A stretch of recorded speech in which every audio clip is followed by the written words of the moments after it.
Et si finalement, de nos jours, l'une des meilleures box multimédia coûte à peine 50 €? Pire encore, c'est qu'elle date de 2010 plus ou moins. Ah oui, tout de suite, encore une punchline pour lancer la vidéo. C'est vrai, c'est bien beau de partir comme ça, l'étendard à l'épaule, prête à défendre le support physique, mais c'est pas tout de résilier tous les abonnements de streaming. Mais maintenant, on commence par quoi? On fait comment? Eh ben, on va faire simple. Je vous explique. Vous avez ce vieux monolithe de 2010, il pourrait très bien faire le taf, finalement. Dans beaucoup de cas, cette machine lit mes films de meilleure qualité que la 4K compressée. Et c'est, oui, vous l'avez compris, c'est la PlayStation 3, mais modèle slim. Et waouh, elle est quand même... Bon allez, on va arrêter un peu les conneries parce que très sincèrement, je trouve qu'il y a un moment donné, il faut rester sérieux. Et déjà à l'époque, cette console était dans les charts en se plaçant dans les meilleurs lecteurs Blu-ray de salon. Ouais madame. D'ailleurs, rappelez-vous, Sony vendait la PlayStation 3 à perte pour imposer le Blu-ray face au HD DVD. Aïe, quelle époque.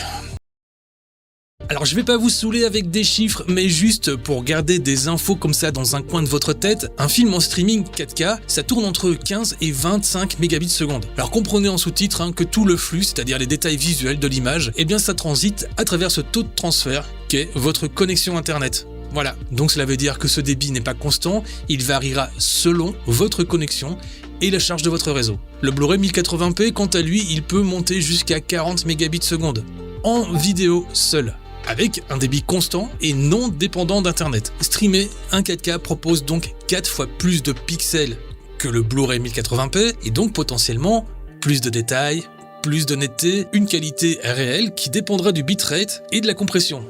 Alors vous l'avez compris, malgré sa résolution supérieure, le streaming 4K a un bitrate inférieur ou similaire à celui du Blu-ray 1080p. Et dans beaucoup de cas, un Blu-ray 1080p bien encodé offrira une image plus stable et moins compressée qu'un stream 4K. Et calmez-vous tout de suite, pour couper court, c'est vrai, le HEVC, ou ce qu'on appelle aussi le H265, est plus efficace que le H264 du Blu-ray, mais il reste limité par le débit disponible. Pour moi, la résolution, ça fait pas la qualité. Le débit par contre, si. Ah oui, et c'est vrai, je ne vous ai pas encore parlé du son. La plupart de vos programmes en streaming proposent un Dolby Digital Plus, compressé entre 384 et 768 kilobits seconde. Là où un Blu-ray sur PlayStation 3 proposera un Dolby True HD, DTS HD Master Audio en bitstream qui, quant à lui, peut dépasser jusqu'à 4 mégabits seconde, voire beaucoup plus selon les pistes. Donc voilà, on parle d'un facteur de 5 à 10 fois plus de données audio. Et c'est pas juste une impression, c'est tout simplement mesurable. Et avant d'aller plus loin, toutes les PlayStation 3 lisent les Blu-ray. Et pour ma part, dans cette vidéo, j'utilise une Slim 2004A. Mais si vous avez la possibilité de jeter votre dévolu sur une version Slim 25 quelque chose, elles sont considérées comme les modèles les plus stables et les plus silencieux, avec une révision plus mature, plus fiable, et elle chauffe moins. Alors si vous avez récupéré les bons films de Bûcheron de Mamie Henriette sur DVD, figurez-vous que le processeur Cell est capable de magnifier l'image avec son procédé de désentrelacement et même de proposer un bon upscaling DVD. On reste évidemment sur une source DVD, mais le traitement est étonnamment propre. Ah oui, et surtout petit détail quand même qui n'est pas négligeable, c'est qu'elle peut être libérée, si vous voyez ce que je veux dire. Waouh, super le clin d'œil. J'ai envie de dire que c'est un clin d'œil de pétasse. Je crois que s'il y a personne qui l'a compris là... Ici, pour tirer parti au maximum de l'image, dans les paramètres HDMI, on peut activer le RGB Full Range. Dans un écran compatible, ça améliore ainsi la profondeur des noirs. Assurez-vous quand même que votre téléviseur est configuré en plage complète. Mal configuré, ça pourrait détruire l'image par contre. Activez le Super White pour éviter de clipper les hautes lumières en Blu-ray.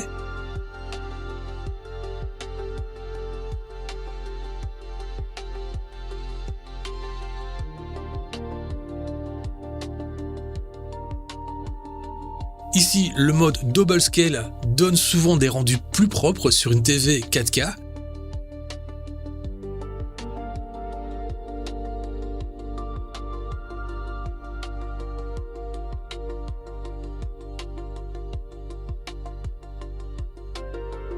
Et évidemment, j'ai choisi le bitstream direct pour laisser ainsi mon ampli décoder le True HD, le DTS HD, alors qu'en PCM, la qualité reste excellente, mais l'ampli n'affiche plus le codec natif.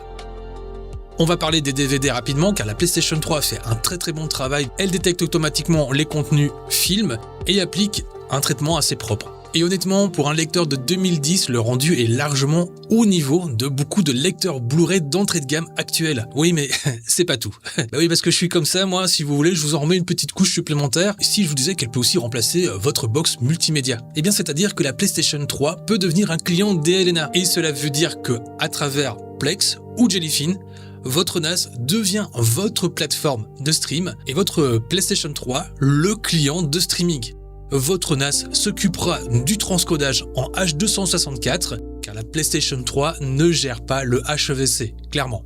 Alors je vais vite récapitulationner, une PlayStation 3 Slim pour 50 balles, les Blu-ray d'occasion c'est plus ou moins 3 €, 2 ans de Netflix à raison de plus ou moins 16 € par mois. Alors je vais pas vous faire non plus l'affront des calculs, mais je pense que dans l'ensemble vous avez compris que vous pourriez par exemple vous constituer une belle collection de films. Je ne vais pas non plus vous faire des leçons de philosophie au complexe d'Oedipe, mais bon, vous le savez, hein, le streaming nous a habitués à consommer, alors qu'un support physique, eh bien c'est le fait de pouvoir choisir, le sortir du boîtier, l'insérer dans le lecteur, et tout ça, c'est un rituel. Et très franchement, l'air de rien, dans un monde saturé d'algorithmes, pour moi, ce rituel, eh bien, il a de la valeur. En mon sens, la PlayStation 3, c'est plus une console, c'est plutôt une espèce de résistance technologique. On peut encore posséder sa culture, et la preuve, cette machine de 2010 a encore largement sa place dans le meuble TV. Et bien sûr, on va pas se la raconter, on va tout de suite d'ailleurs remettre la petite vieille au milieu du confessionnal, même si la Slim est plus discrète, on n'est pas sur un lecteur fanless.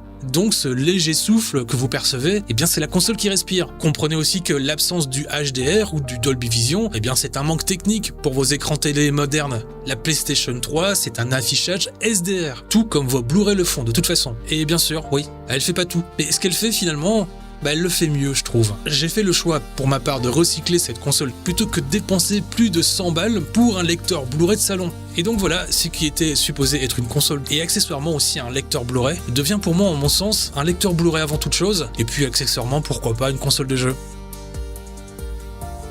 C'est tout pour moi, j'espère que cette vidéo vous a plu et qu'elle a pu éclairer quelque peu votre lanterne. Alors si c'est le cas, surtout vous n'hésitez pas, un petit pouce bleu. Et puis si vous avez des autres alternatives à me proposer en tant que lecteur multimédia, eh bien je serais vraiment ravi en tout cas de lire vos partages à travers les commentaires. Et d'ici à notre prochaine rencontre qui se fera très prochainement, j'en suis sûr et certain, surtout n'oubliez pas, quoi que vous fassiez, oui bien sûr, faites-le bien.